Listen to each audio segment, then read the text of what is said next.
going to start straight away, and I'd like to ask Rosamond Bennett, who is the chair of the consortium, to introduce Minister Sherlock, who will be our first speaker. Rosamond. Thank you, Bride. Good morning, everyone, and welcome to our event. Good morning, Minister Sherlock. Really delighted to have you here. Looking forward to hearing you speak.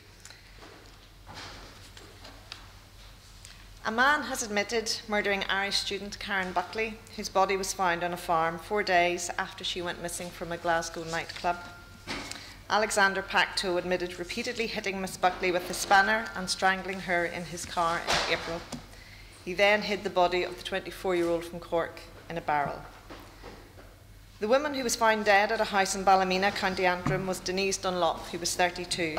A 41-year-old man has been arrested and is being questioned at Ballymena Police Station. A man has been charged with murder after a woman was found seriously injured and died in hospital. Kelly Pearce, 36, was taken to the Royal London Hospital with a serious neck injury and died soon after 7:30 p.m. The father of murdered Becky Watts has said she was so small and fragile she never stood a chance. Police in India say they've arrested 8 men over the gang rape and murder of a mentally ill Nepalese woman. The headlines I read out are all real. Some of them happened a year ago, some of them happened this week. They're disturbing and they're far too frequent. And these are some of the crimes we actually hear about in the press in relation to violence against women. But we don't hear about all the types of crimes that they suffer, and we don't hear about all the women and the girls who do suffer. We never heard the names of the women and girls who suffered the horrendous violence in Darfur. There were far too many of them, and many of them were just anonymous to all of us. When the crisis in Darfur happened in 2005, the sector knew it had to do something. But we knew about providing food and shelter and sanitation and medical care. We were experienced about responding to emergencies and disasters. But what happened in Darfur was different. And we realised then that our traditional responses on their own were not going to be enough. We needed to address the rape crisis, rape as a weapon of war. And that was something that we didn't really know about. We knew it was happening, but we didn't understand why it was happening or what was causing it. We didn't understand the complexities of it. Was this only happening in Darfur, or was it happening elsewhere, in other countries and other contexts? Looking back on it now, the reaction and activities at that time could have been very different. Organisations could have continued to operate in silos with everyone thinking, how are we going to address this problem? Thankfully, that did not happen, and organisations in Ireland came together. And that is what has made the consortium unique. This coming together of statutory organisations like Irish Aid, Irish Defence Forces, of academia through Kimmage Development Studies Centre, and also international NGOs. We didn't let our lack of knowledge and our lack of understanding of the issue become a barrier, but instead we used it as a driver.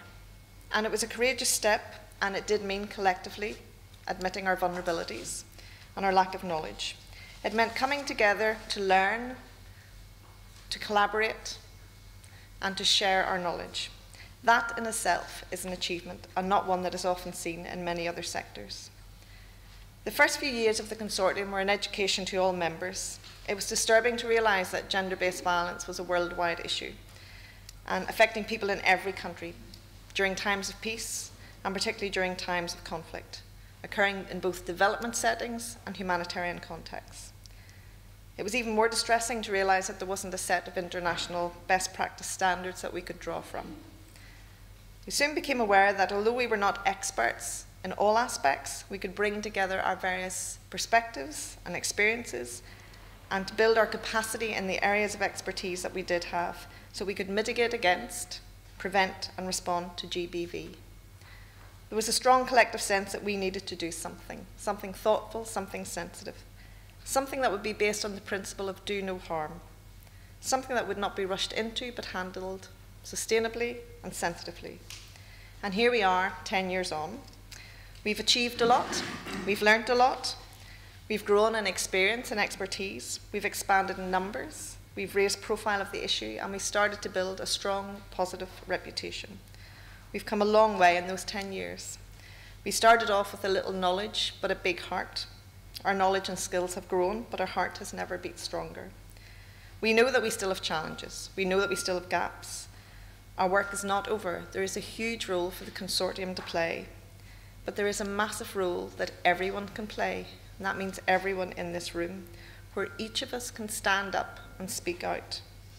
I hope that you will leave here today feeling motivated and inspired to fill this role, and that you will encourage others that you meet to do the same. This is a team effort. We are 10 years on, we are 10 years old, but there are many more issues still to conquer. We are not at an end, and hopefully we'll be around for a long time to come. While these issues are still here, we will be here to respond and address them. Thank you.